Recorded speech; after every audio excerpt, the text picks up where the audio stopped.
Hello and welcome to American Friction, the best US politics podcast in the world. And it's illegal for you to say otherwise. I'm Jacob Jarvis. And I'm Chris Jones. America has long been regarded as a nation of checks and balances, one where the law was largely respected by people across the political spectrum. Trump, though, has completely rejected that notion, and his lawlessness seems to be increasing by the day. Well, to discuss the state of this rogue administration and the legal trouble it finds itself in, we're joined by legal journalist Christine Farias, who writes about law and the courts for Vanity Fair, The New Yorker, and New York Magazine. Christian, welcome to the podcast.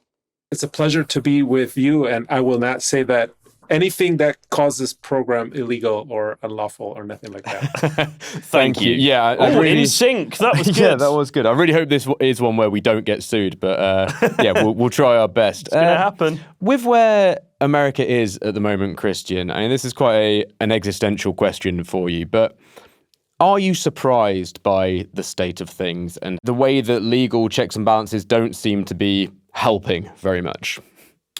It is interesting because I've been at this for a very long time. I've been a journalist for more than a decade now. I graduated law school and I delved right into legal journalism. And I covered the entirety of the first Trump administration.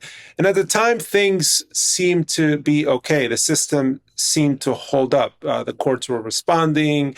The Supreme Court wasn't giving Trump everything he asked for. They would rule for him on some things, but not on others.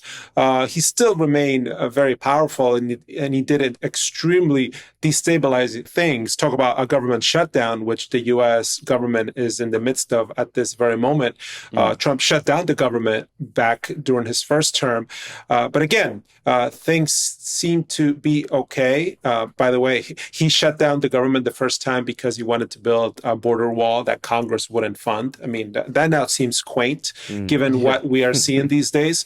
But now these days, he seems unbound by law, unbound by constraints. And the court that he reshaped, the Supreme Court that he reshaped in his own image, in the sense that 3 of its 9 members, 1/3, are his appointees, and they all very much rule for him on many key issues. It seems like the guardrails have come off, and there seems to be no stopping point at the moment. So it's an interesting time to be a legal journalist, because half the time I'm not interested in writing about what the law says, but how basically politics is infecting the law, and it has taken over in many ways how the system works. It feels like we're every week trying to look for a new person to blame for how screwed things look to be in America. But someone that you pin some blame on for the lawlessness that we're seeing is one John Roberts. Could you just talk our listeners through who he is and why he seems to be to blame for a lot of what Trump is getting away with? Yes, John Roberts. He is the Chief Justice of the United States. That's his formal legal title.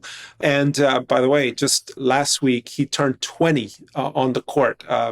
For your listeners, here judges are appointed for a lifetime, meaning that the only way they can be taken out of office is if they misbehave or they're impeached. And if that doesn't happen, they basically can hold on to their post until they drop dead. And in this case, Chief Justice Roberts has been at the helm of the Supreme Court for 20 years already.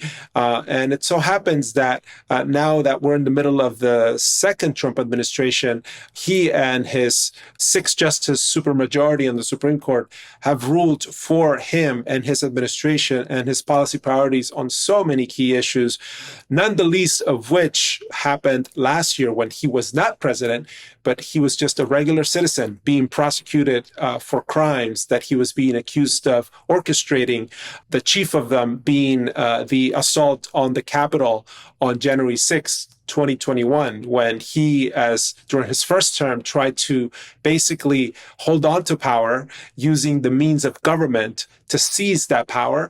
That plot failed.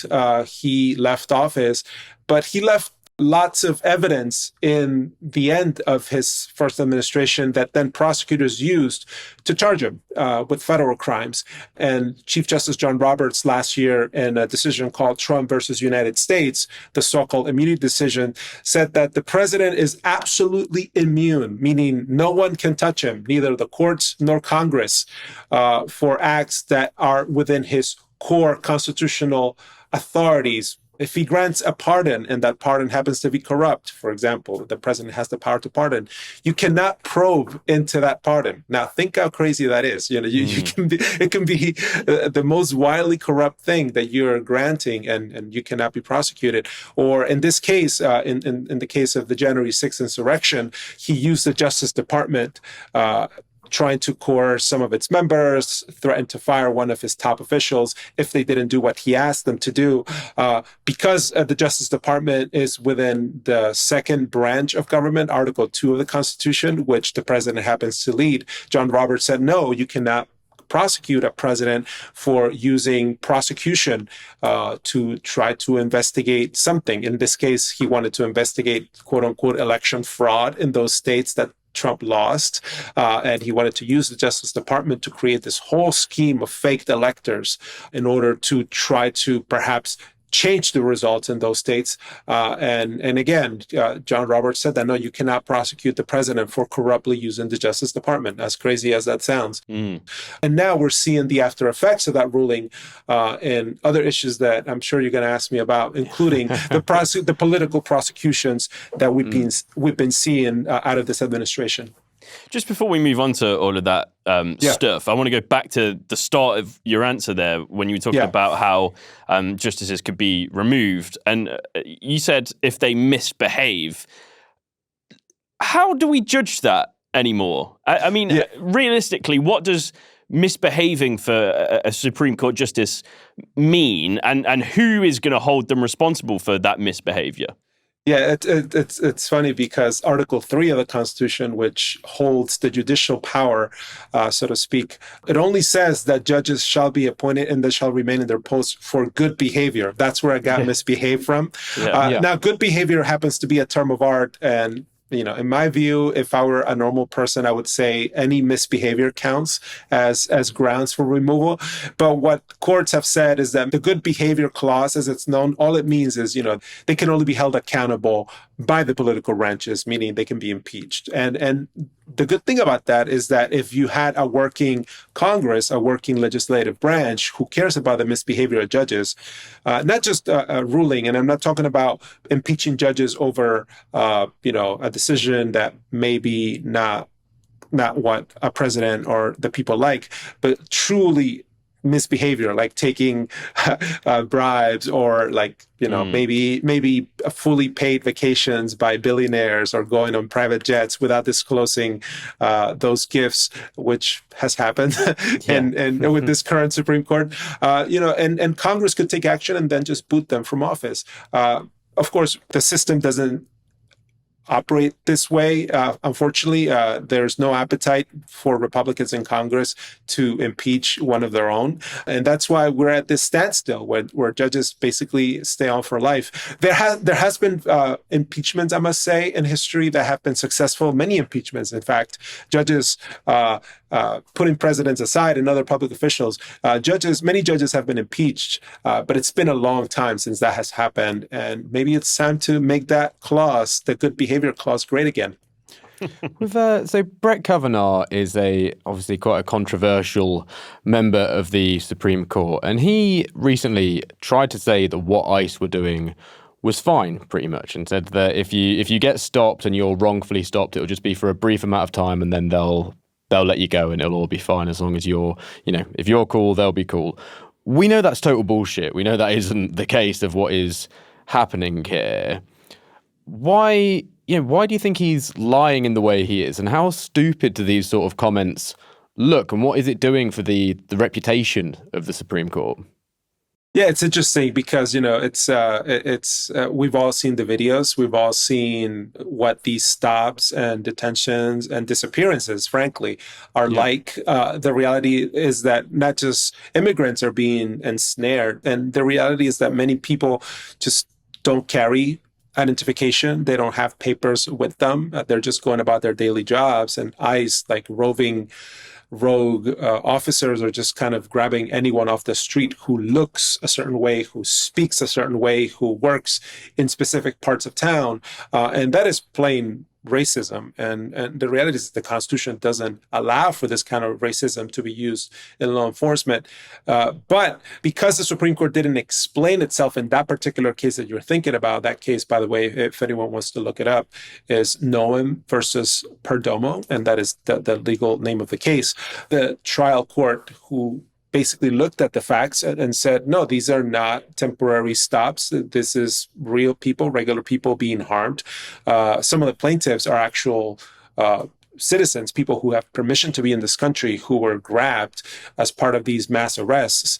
And at least for now, it seems as though, at least in Los Angeles, which that ruling came out of, ICE does have permission now to keep conducting these suspicionless stops. But the case is not over, and neither are new cases that are being filed. There was one just filed yesterday in New Jersey where construction workers, ICE has shown up at construction sites.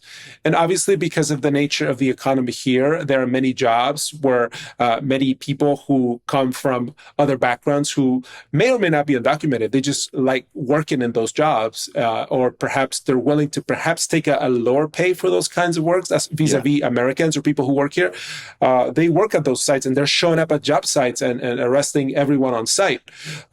And so that there was a lawsuit filed for those kinds of workers. There was another lawsuit filed last week out of DC as part of the military occupation there, and how also many people who are working, say, driving trucks or working in landscaping or mowing lawns or taking care of kids.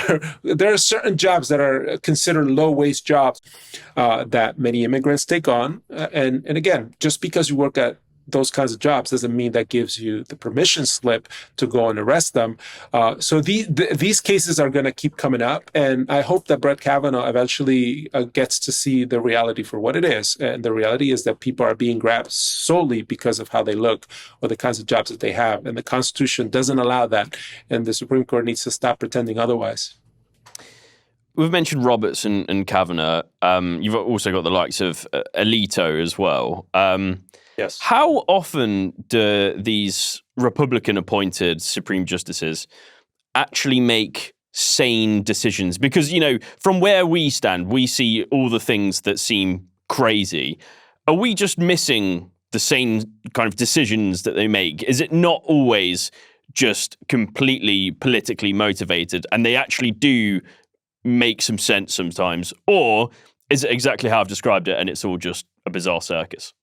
It's interesting because the cases that get the most attention are the cases that are politically salient, whether it's abortion rights, gun rights, anything dealing with immigration, anything dealing during this administration with the mass firings of federal workers or the shutdown of agencies, or just the overruling of precedent, or anything having to do with Trump canceling funding that Congress has already appropriated for specific purposes. Those are the ones that people hear about. But there's all these other cases that the public doesn't get to hear much about, which is the bread and butter that the court gets to decide, which are very boring or perhaps just very technical, wonky cases about banking law, retirement funds, or things that you wouldn't think twice to keep tabs on. But again, the court decides a lot of these cases that are more kind of in the weeds.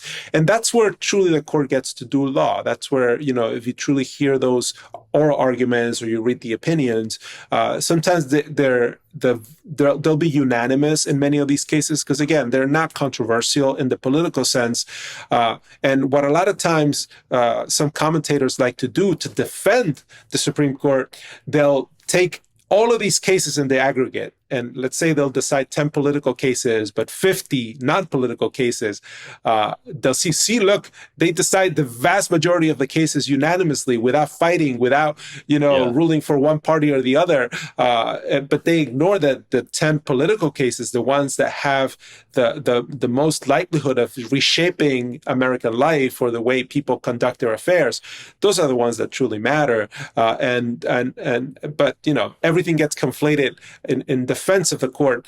But when you look at the these 10 or so cases, or all the shadow docket cases, which I hope you asked me about coming up, those are the ones where the administration is rushing to the court to make a quick decision with no oral argument, with very little briefing, and those are the cases that are causing a lot of alarm these days. And it seems like the dam is beginning to break a little bit, because people are just cannot accept the fact that the Supreme Court is making these hugely consequential decisions without even bothering to write an opinion that explains its reasoning. You'll have just people like Kavanaugh writing on his own, like that opinion you asked me about. It was just him alone. No other justice joined him in that opinion.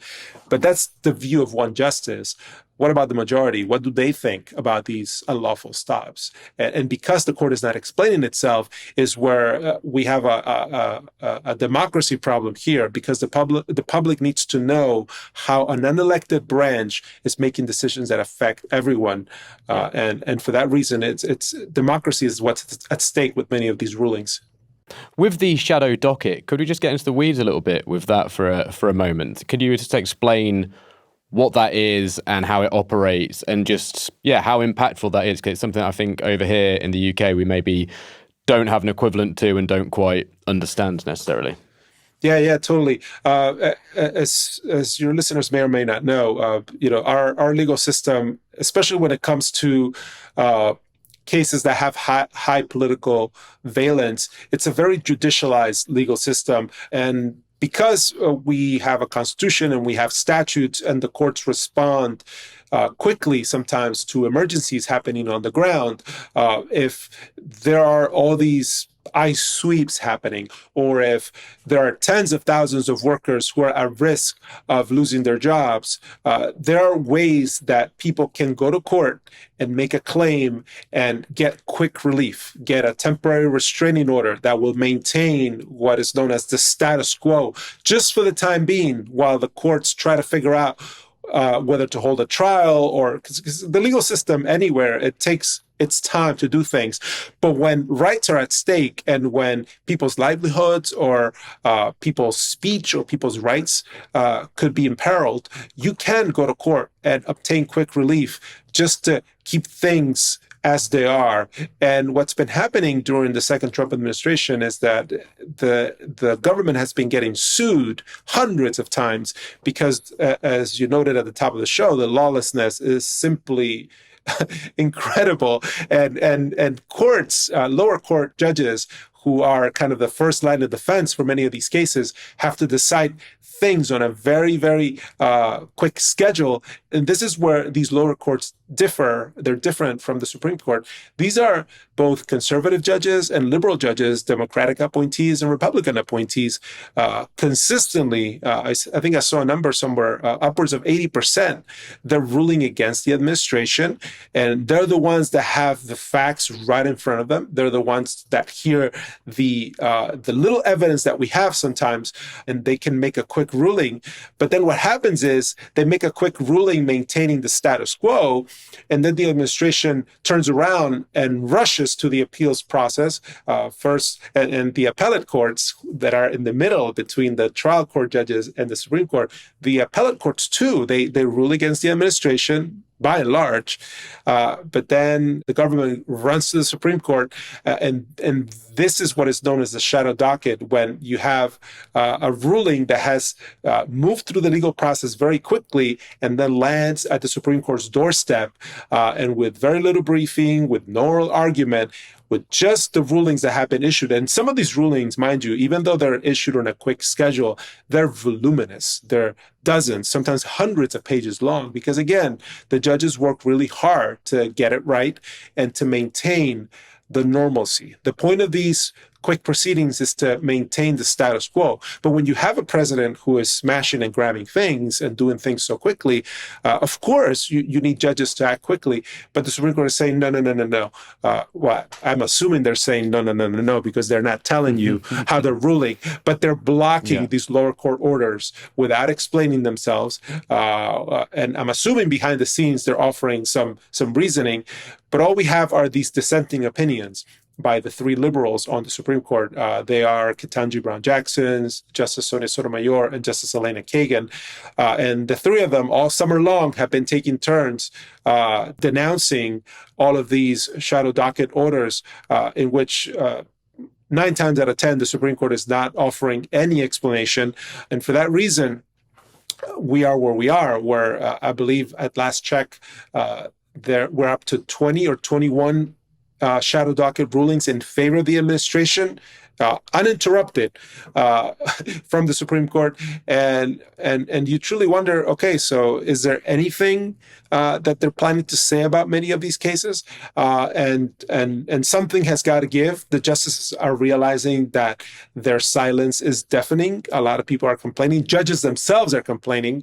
There was a piece in NBC News a few weeks ago where I believe 10 judges spoke on deep background. They did not give their identities, but they complain that the Supreme Court is making life harder for them because not only are they being reversed on very consequential issues, but they're providing no guidance on how to move in the future. Judges need guidance in the form of legal opinions in order to be able to operate. That's how a functioning legal system works. But when there's no opinion to go by, you have judges at the lower level, literally in the dark, not knowing how to rule. The flip side of that is that, unfortunately, you have an administration and a president who attacks judges who don't rule as he would like. And a lot of these judges are getting death threats. Their names are being paraded on social media. They're receiving threatening calls or mail or email from people who are just basically MAGA fanatics, and some of them are even receiving anonymous pizza deliveries in their homes, and obviously that's a threat. When you don't know who it is and they have some kind of a threatening message, of course they're fearing for their own livelihoods. And when the Supreme Court doesn't explain itself in a way that would at least offer them a little guidance on how to operate, that has a lot of rule of law implications, and it hasn't been solved to this point.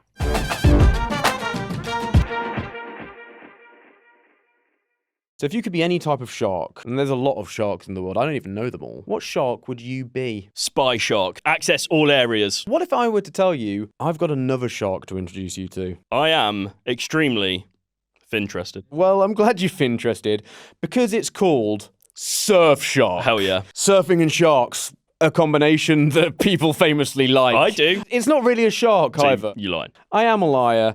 It's a cybersecurity service. So if I had lied to you online, you'd never know because I'd be so secure. Surfshark, it can provide you with a VPN, and VPNs, they're virtual private networks. They let you browse the internet, sort of go around, swim around like a shark. Yeah. Watching content from other countries as if you were there, but you are not. That would be extremely handy for us. Pray tell me why. Because we search for a lot of weird stuff when we're researching American friction, don't we? Yeah, when I've had to search things like Donald Trump boob drawing, you want to do that without things like snoopers and trackers. Snoopers and trackers. Snooping and tracking you. Snooping and tracking. I don't like any of that. So yeah, Surfshark will keep you safe from all of them. So Chris, on all of that, what should our listeners do? They should. They should. They should. They should. They should. They really should. Take control of their online security. And I'll tell you how. They can try Surfshark today and enjoy their 30-day money-back guarantee. Oh. Simply go to surfshark.com/Amfric or use the code Amfric at checkout to get four extra months of Surfshark VPN. Surfshark is helping American friction to keep going. So if you need a VPN, that's you. If you need a VPN, choose the ones that support your faves. And that's us. Surfshark.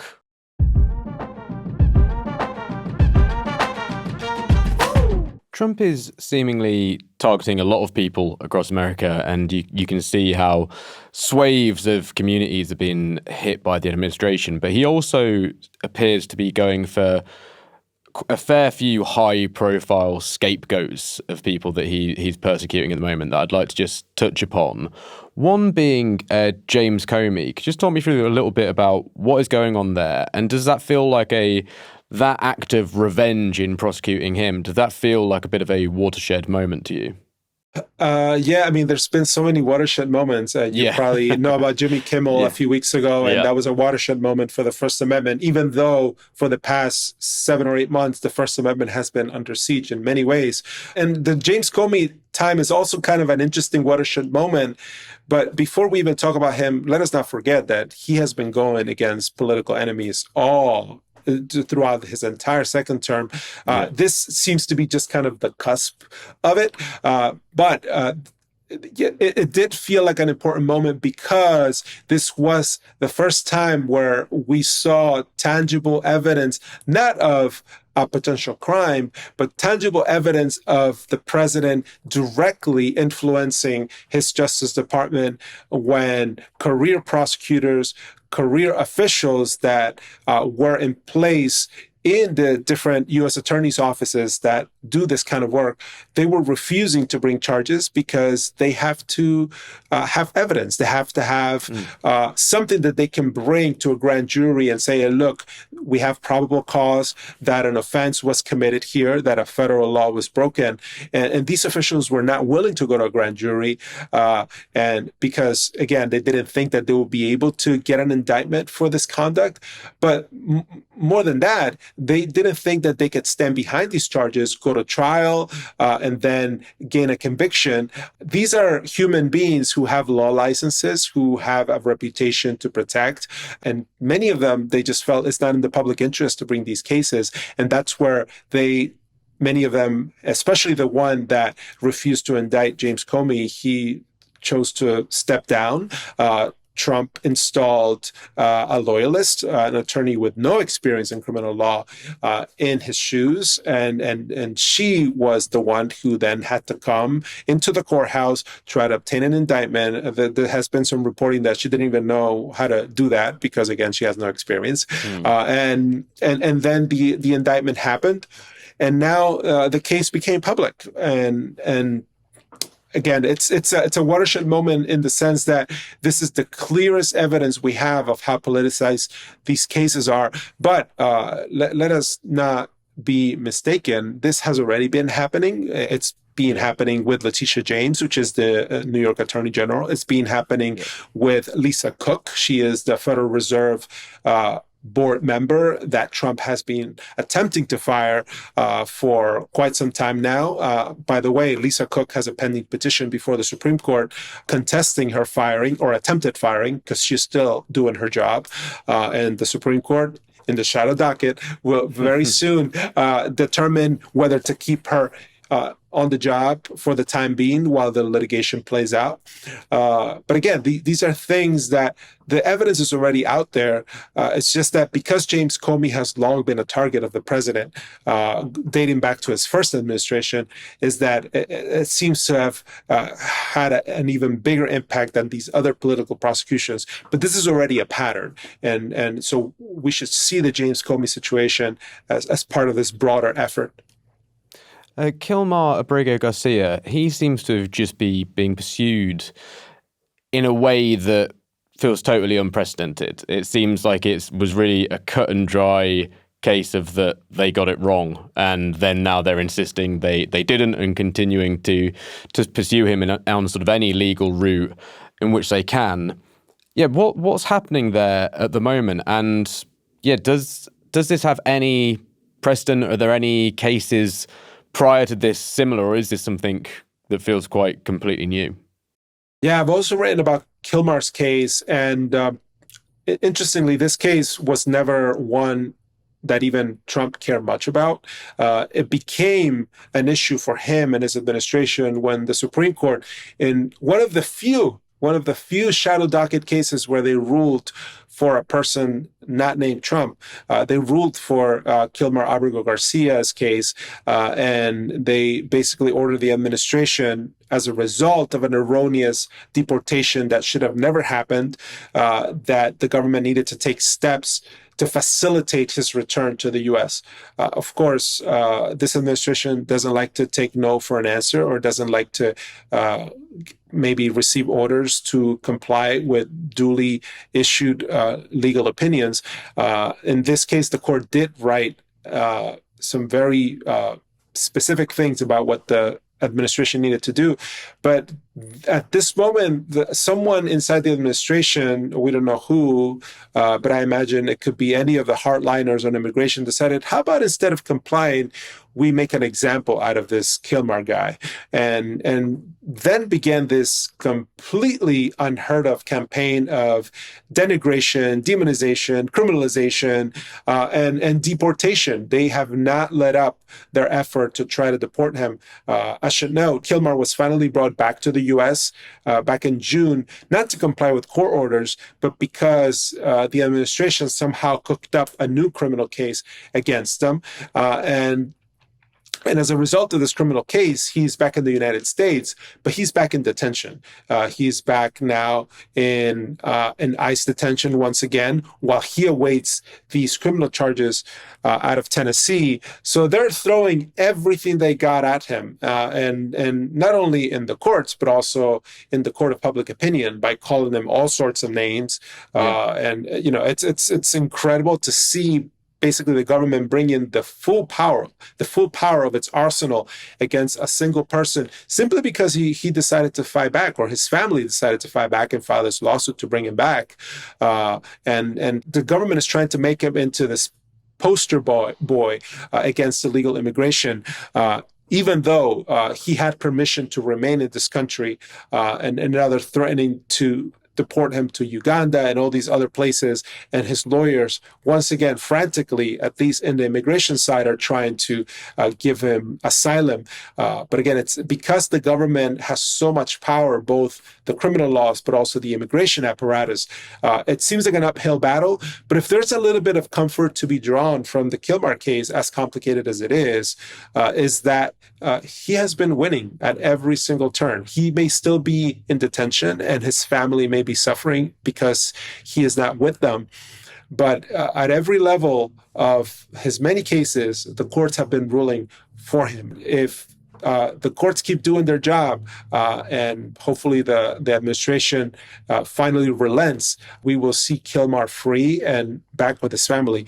But for now, he's in a limbo of some kind, and let us hope that that situation changes. Because again, if the government can go against someone like him, as we've seen as a theme of this administration, they can do the same thing to anyone. And the reality is that, like many immigrants and many of us, none of us is an upstanding, perfect, innocent human being. And that's why, personally at least, I try to always try to nudge people away from this idea that, only innocent immigrants should be protected, and forget about, the criminals or the what have you. We try to put people into buckets all the time, and who is more upstanding than who. But the reality, as we see in Kilmar's case, they can look up anything about you and make a criminal case out of it. The fact that you want, I don't know, whatever, think of something bad that you did that nobody ever caught you for. The government has so much power that they can dig up that one thing that you're ashamed of that maybe was criminal, who knows, and they can make an example out of you.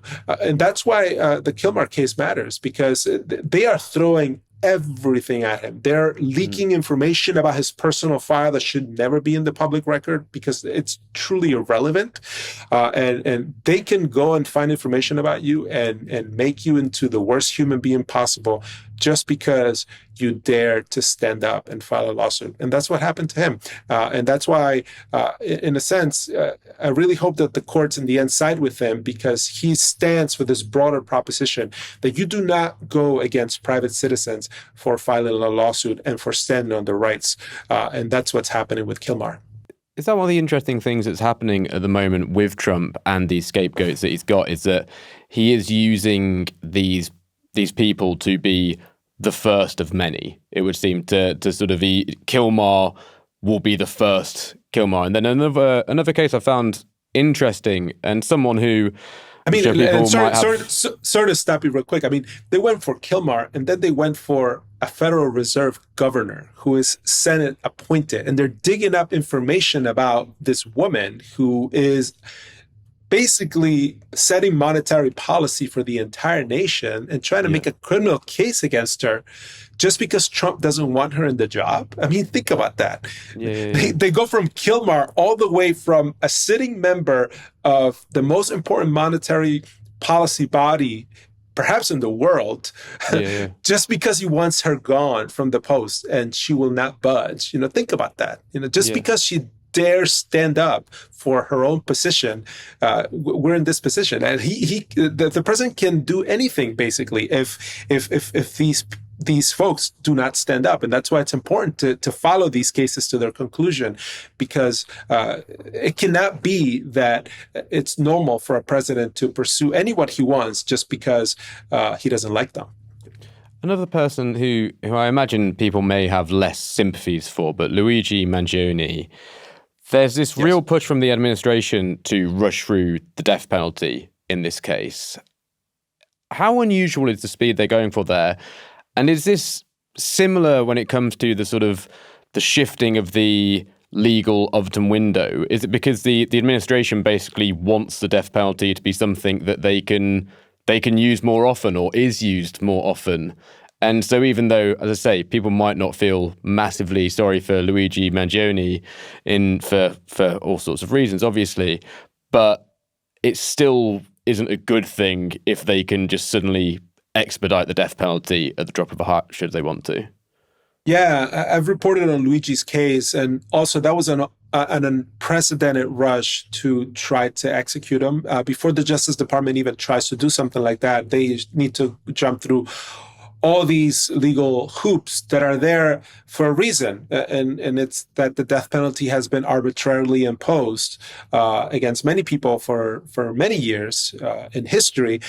So all these procedural safeguards are there, but the Justice Department decided that those safeguards are not important. They announced this decision to seek the death penalty against him without going through all those hoops. And his lawyers rightfully went to court and they said, no, you do not do this. Just because you don't like how this person went about this alleged offense, and he is accused of murdering Brian Thompson. He is a healthcare CEO, and again, people may have seen coverage and the video. Independent of how one feels about Luigi, the reality is that these processes are in place for a reason. And yeah, I mean, just look at the public statements that the Justice Department or Trump himself has made when Charlie Kirk was assassinated. He gave a little speech from the Oval Office, I believe that same day or the day after. And without mentioning Luigi's case, he mentioned the circumstances of healthcare executives being gunned down in Manhattan or something like that, clearly referencing the case. And the lawyers have assembled this compendium of examples of the administration poisoning the well, so to speak, or to speak in more legal terms, tainting the jury by painting Luigi as this abominable person. Again, independent of how one feels about what happened, you don't do things like that in a legal system, especially when you still have to pick a jury, still when you have to go through a proper trial. And there's an open question. Will a judge assigned to this case strike down not the death penalty, but the decision to seek it in this one particular case? And as I've written, there's a likelihood that this judge might, because these rules are there for a reason. And also, one needs to remember that, yes, murder is bad. There's no argument about that. Killing others, homicide of any kind is bad. But it's also a state matter. States here have a lot of leeway, a lot of power to prosecute those kinds of crimes. And there are certain exceptions when the federal government gets involved in murder cases. For example, if you're a serial killer, someone who crosses state lines, so where there are more than one jurisdiction involved. And here, because Luigi traveled from one state to another as he was being pursued, that's how the feds decided this was a federal case. This started during the prior administration. But when you look at the facts of the case, he gunned down a person in cold blood, or he is alleged to have done this in cold blood early in the morning where maybe there wasn't a lot of people around. Is this truly kind of like other cases that we've seen in Manhattan involving the federal death penalty, and the lawyers have cited to a number of examples, where it's truly terrorism cases, up to and including cases where there are people who are invoking ISIS or jihadists who are kind of attacking groups of people and killing many of them at once. Is this truly comparable to those past cases of terrorism? So it's an open question. But as I've reported, the Luigi Mangione case is different in kind. The way that he is being pursued in terms of the death penalty has no modern precedent. And let's see what the courts do once again.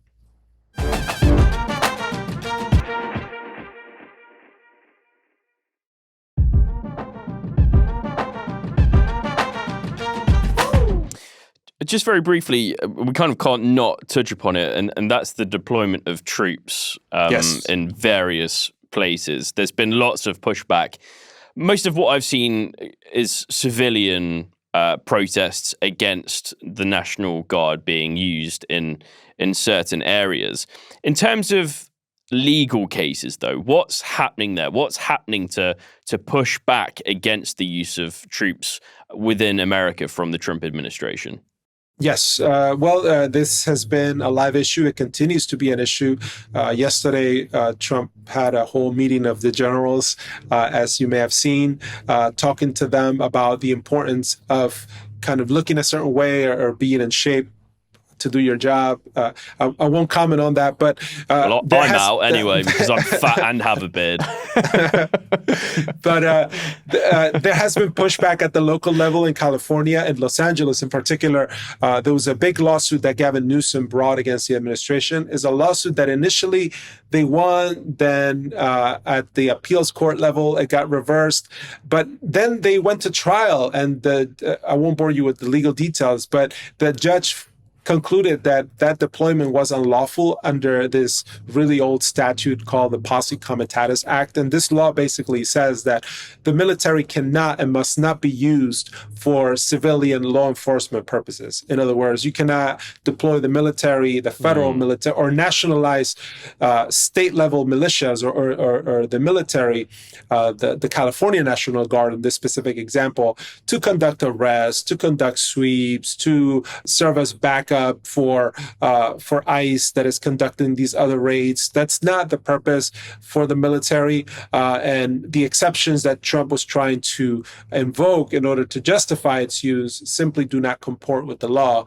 That's the bottom line. And I think that ruling, I cover that trial as well, I think it's very instructive now for other governors, whether that be in Illinois or in New York, where they've seen the threat of military deployment. It hasn't happened yet. We have seen an uptick in ICE enforcement in many of these locations. And I think this ruling may have truly helped in basically getting the federal government to back down. Also, the governor there, Governor J.B. Pritzker, has been very forceful in denouncing these attempts to deploy the Illinois National Guard on or against its own citizens. And for that reason, I think all of these kind of outside forces have gotten Trump to back down a little bit. DC is a little different because DC is it's in almost like a no man's land when it comes to, it's not a state. So it doesn't have a governor who can push back.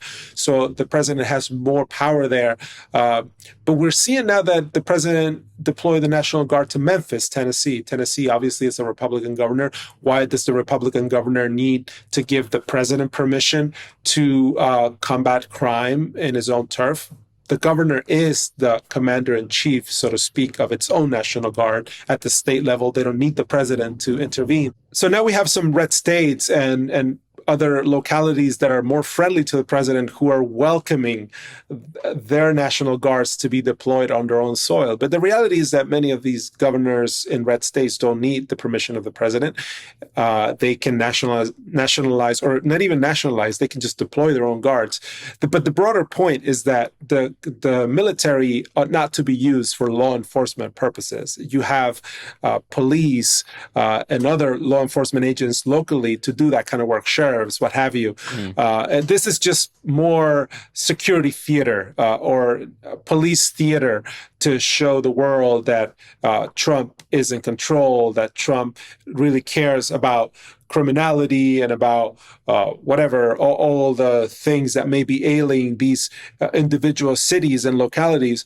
But when you look at the facts of where crime is worse, it's not in the big cities, it's in many of these very red states that they have a security crisis, not because necessarily Trump or crime is running rampant, but because a lot of these states are more frugal, they have eliminated the safety net, and just people are trying harder to survive in many of those states and places. So you see more incidents of crime, and anyway, all that to say, it's truly unfortunate that it seems like Trump seems to like this strategy and wants to continue it.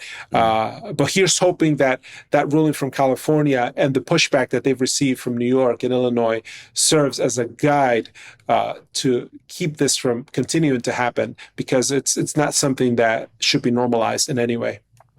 Just a final question, Christian, and I'm trying to end on a slightly more hopeful note, but I do worry maybe your answer might be a little bit hopeless to it. Is there anything legally that you see majorly hurdling Trump in the foreseeable future, whether that be to do with his administration and what they're doing, or maybe some of his own personal legal issues finally catching up with him? Yeah, I mean, it does seem like the Supreme Court is doing everything it can to rule for the Trump administration, but I wouldn't rule out the lower courts. If anything, that's where the real work is happening. We just had a huge ruling yesterday from a judge in Boston who said that the Trump administration completely eviscerated the First Amendment, which is the amendment that protects freedom of speech, with its campaign to arrest, detain, and attempt to deport pro-Palestinian student activists. You guys may know people like Mahmoud Khalil and Rumeisa Osterg and Mohsen Magdawi, Yoon So Chung. Those are the ones that around March of this year were being rounded up almost in a systematic fashion. And even though they themselves have their own legal cases against the administration, and by the way, all of them are winning in the sense that they won their freedom and they're still free, they just happen to be still fighting the deportations. But this judge ruled that the effort itself, encompassing all of those cases and future cases, violates the First Amendment. He hasn't ordered a remedy just yet, but I also covered that trial that lasted 2 weeks. And just to see all this mountain of evidence, rarely do you see judges and lawyers truly digging into the depths of an administration and letting all these documents come to light and seeing how the government targeted many of these students. I mean, in open court, the judge was showing dossiers that the administration had of all of these students with their faces, with their personal information. They knew everything about them. And then they decided that because of their speech, because of their position on the war in Gaza and all the terrible human rights abuses that are happening there, because of their opinions, that they are not welcome here anymore and that they should be targeted for deportation. And you see this systematic approach involving the White House and the Department of State and the Department of Homeland Security working in concert to then order these ICE agents on the ground to go and arrest all of these folks. And we all saw it on camera. We just never knew what was happening behind the scenes. And the judge found, and if you read the ruling, which is 161 pages long, maybe you might not want to read it. You might want to read highlights. But it just shows that this is troubling even 80-something-year-old Reagan appointee of the federal bench, like this judge that ruled in this case. He said that this may be the most important case that he's ever handled in his career. And to rule just completely on almost every point against the administration, these rulings, they matter because not only, independent of what the Supreme Court may do down the line, these judges are creating a factual record that then the public can use. And then it could be useful in future cases because once that cat is out of the bag, once the public learns what has been happening behind the scenes to trample on people's rights, then that creates almost an avenue for others to take action, for more lawsuits to happen. As I mentioned earlier in the show, Kavanaugh will not have the last word when it comes to arresting people on the basis of their skin color or the works that they do or the parts of town that they live, because other lawsuits are already happening. And it's only a matter of more of these cases to happen so that the administration's hand will be forced to confront the reality that they cannot keep doing much of what they're doing. And I'm not saying that this is the solution to it all. I'm the last person to say that lawsuits are the solution to our problems, but people are already fed up. People are mobilizing, they're showing up, and independent of what these lawsuits accomplish, people will continue protecting one another. And what I'm heartened by is that people like Mahmoud Khalil and Rumeysa Oster, they are continuing to do what they're doing independent of whatever lawlessness may have happened to them. And so long as that resistance continues, I think people should take heart that these lawsuits almost are secondary to all of that work that is happening on the ground, and we should look to what communities are doing, because there's so much work that is already happening outside of the courthouse, outside of the public view, that is true resistance, and that resistance continues to this day, and that's where the rubber meets the road right now. Christian, thanks so much for joining us on American Friction. It has been my pleasure.